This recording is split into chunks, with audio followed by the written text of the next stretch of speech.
Good, happy Tuesday morning. It is Tuesday, August 16, 2022. I'm Riley King, and welcome to this Tuesday morning edition of the Riley King Newscast, right here on the Riley King Network. We have a lot of news to get to this Tuesday morning, so let's get started right now. First up, we are following some breaking news in Exeter, New Hampshire this morning. Police respond to incident in Exeter. Let's take a listen to that video from WMUR News 9.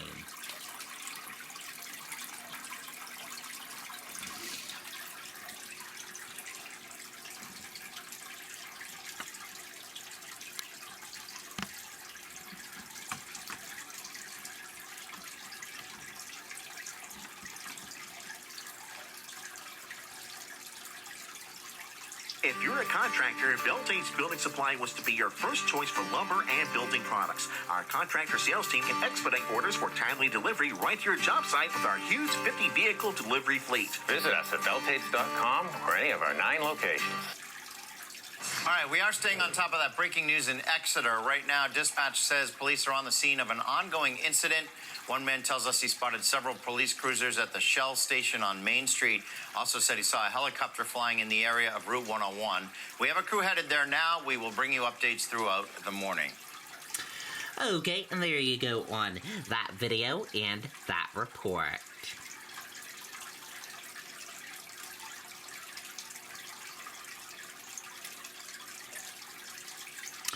Greenland parents express concerns at board meeting after former New Hampshire bus driver charged with stalking. Let's take a listen to that video from WMUR News 9. When you're launching a home improvement project, quality lumber from our drive-through lumber yards makes all the difference. At Beltate's Building Supply, you'll find a wide selection of the lumber and building materials you need for any project. Visit us at beltates.com or any of our 9 locations. Trust is a huge factor that is now lost. People in Greenland got a chance to have their concerns heard at Monday's school board meeting. This comes after officials say former school bus driver, 40-year-old Michael Chick, stalked an 8-year-old boy on his route. Chick allegedly told the boy a gang would kill his family if he did not take photos of himself.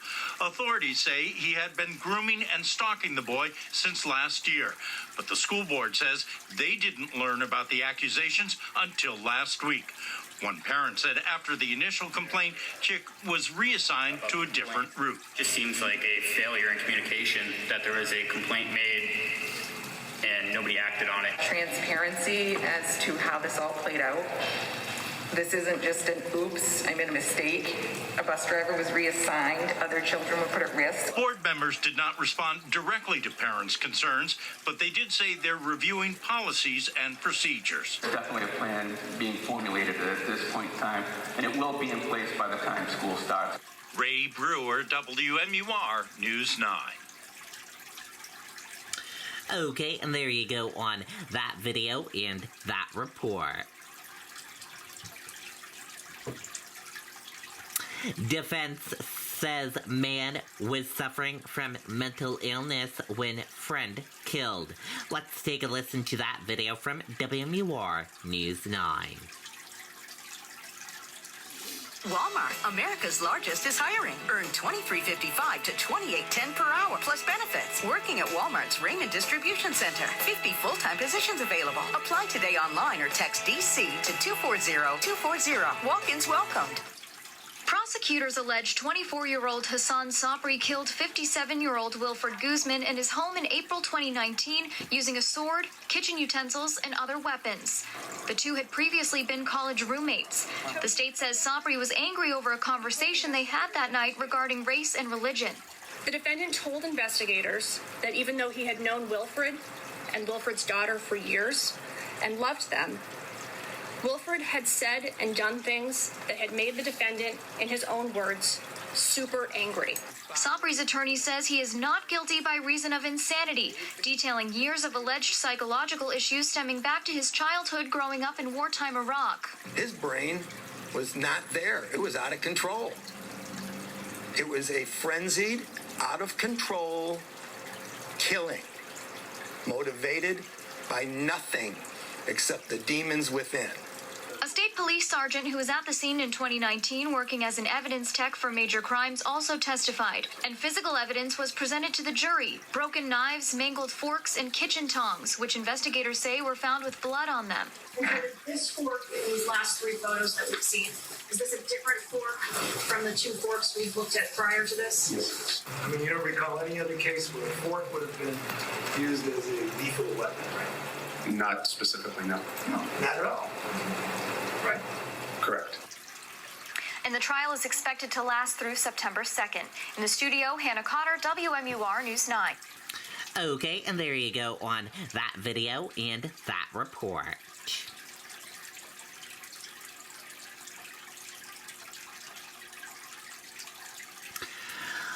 Borrowers in New Hampshire waiting to see if federal student loan pause continues. Let's take a listen to that video from WMUR News 9. Bigger, better, legendary. Alpine Adventures is New England's zipline and outdoor adventure destination. We know fun, and we do it differently. Pick your adventure or do them all. Alpine Adventures. Get out of your element at alpinezipline.com.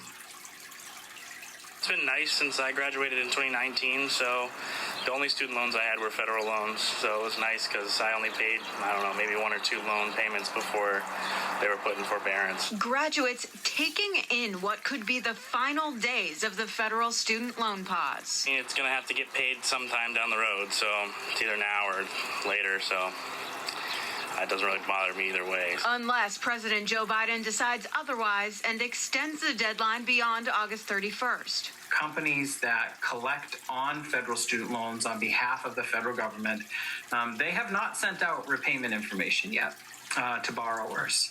And so what that leads me to believe is that I think that it is safe to presume that there will be another extension. Kenneth Ferreira is the vice president for student financial services at Franklin Pierce University. He says students that have already graduated have reached out for guidance. And what we tell them is to pay attention to their email or to go to studentaid.gov, where they can look up who their servicer is. And even if the pause continues, he says making a payment or two isn't problematic. Student loans are not going to be paused indefinitely. Now is a good time, if they can, to chip away at that principal balance. So even if it's $20 a month. Ferreira says don't be afraid to reach out to your loan servicer with questions, and if you need further assistance, the financial aid office with the college or university you graduated from can also be a big help. Live in the studio, Marissa Tansino, WMUR News. Okay, and there you go on that video and that report.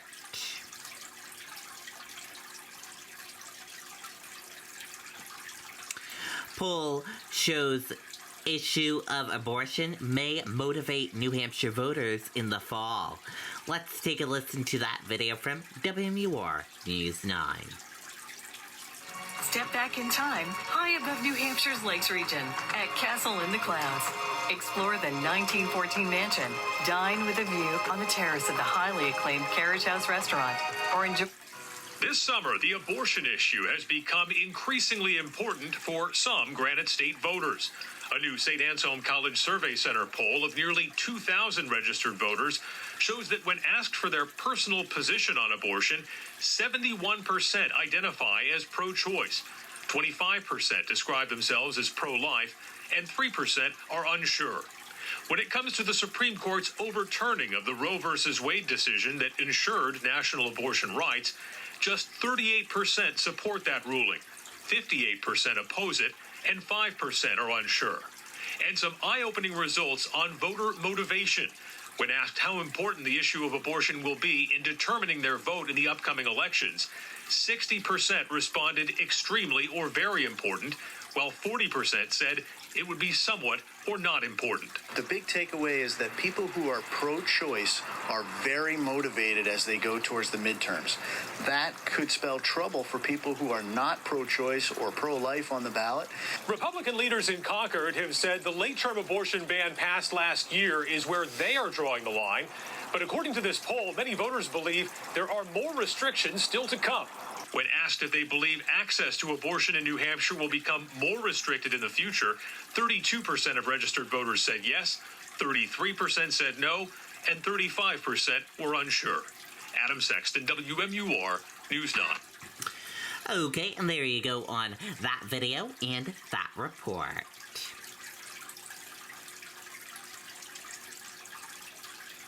New training program planned to attract paraprofessionals to New Hampshire schools. Let's take a listen to that video from WMUR News 9. When your child has a disability, you need to be tough. Not just for them, for everyone around you. I see that toughness in Maggie Hassan. Her family is like mine, and she knows how to advocate for all of New Hampshire. The New Hampshire Department of Education is attempting to solve a statewide shortage of paraprofessionals in New Hampshire schools by partnering with a company called 321 Insight, which will host 3 training sessions this week to teach best practices for paraprofessionals who work inside the classroom. Offering it at the state level allows us to support districts and schools that may not be able to offer specific training for paraprofessionals, so it's a great opportunity. 3 workshops will be held this week in Derry, Concord, and Whitefield, and hosted online as well. The goal is to train new paraprofessionals on how to better help students with learning disabilities and behavioral issues. Paraeducators are very isolated often, and they don't get a chance to go to a training with other people in their roles and you know, lean on each other and learn from each other. So we're really excited to offer that opportunity. SAU 19 will be holding a hiring event Tuesday to try and fill more than 10 vacant paraprofessional positions in Goffstown and New Boston. We'll have hiring managers on site ready to do interviews. We'll have representatives from the HR department ready to answer questions about compensation, benefits package, so trying to expedite the process for anybody who's interested. While paraprofessionals are not full-time workers, the district says they are some of the most important positions, especially following 2 school years impacted by the COVID pandemic. Paraprofessionals are the backbone of the organization, supporting our students from learning disabilities to students with vision and hearing impairments that need support to make their school days successful. The Department of Education is spending just under $200,000 in federal funding from the American Rescue Plan Act to pay for the training program, which many districts like SAU 19 are hoping their new hires will take advantage of. Great opportunity to work with kids and make a difference in their lives. And SAU 19 will be holding its hiring event tomorrow from 4:30 to 6:30 at Goffstown High School. Monica, Steve? And Scott, there are some school districts that are actually offering signing bonuses for their paraprofessionals. Is that right? That's correct. Actually, there were several school districts, including Goffstown and Manchester in the spring, who are offering $1,000 to $2,000 signing bonuses for any of those paraprofessionals. That might be the case again this fall if districts can't seem to hire anyone in time. Live in Goffstown tonight, Scott Cook, WMUR News 9. Okay, and there you go on that video and that report.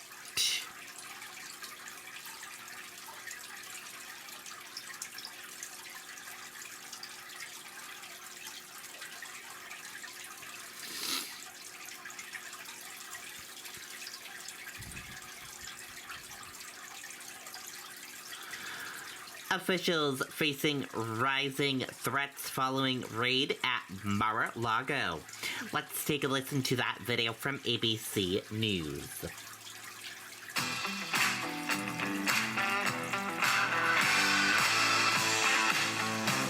Threats made against the FBI have been growing. This evening, a Pennsylvania man is under arrest, accused of multiple threats against the FBI after the search at Mar-a-Lago, allegedly writing, quote, "If you work for the FBI, you deserve to die." The FBI issuing a warning, and here's our senior national correspondent, Terry Moran. Tonight, a Pennsylvania man arrested and charged with making threats against the FBI after that search at Donald Trump's Mar-a-Lago residence last week. Court documents reveal that the suspect, Adam Bies, allegedly posted on a conservative social media site, "If you work for the FBI, then you deserve to die." This comes amid escalating anger on the far right about the Mar-a-Lago search, and as the FBI, joined by the Department of Homeland Security, issued a stark bulletin warning of an increase in threats and acts of violence against law enforcement, including a threat to place a so-called dirty bomb in front of FBI headquarters and issuing general calls for, quote, civil war and armed rebellion. They talk about this as unusual because you have a political side of this where there are politicians fanning the flames, angering Mr. Trump's followers, and the real concern is one of them, or more than one, are going to take up arms. That bulletin distributed just a day after an armed suspect tried to breach the FBI's Cincinnati field office. They're following a car for the FBI. The assailant, 42-year-old Ricky Schiffer, was killed in a standoff. According to authorities, he posted extensively on social media, and he too was furious about the search at Mar-a-Lago, calling for war and to kill FBI agents on sight.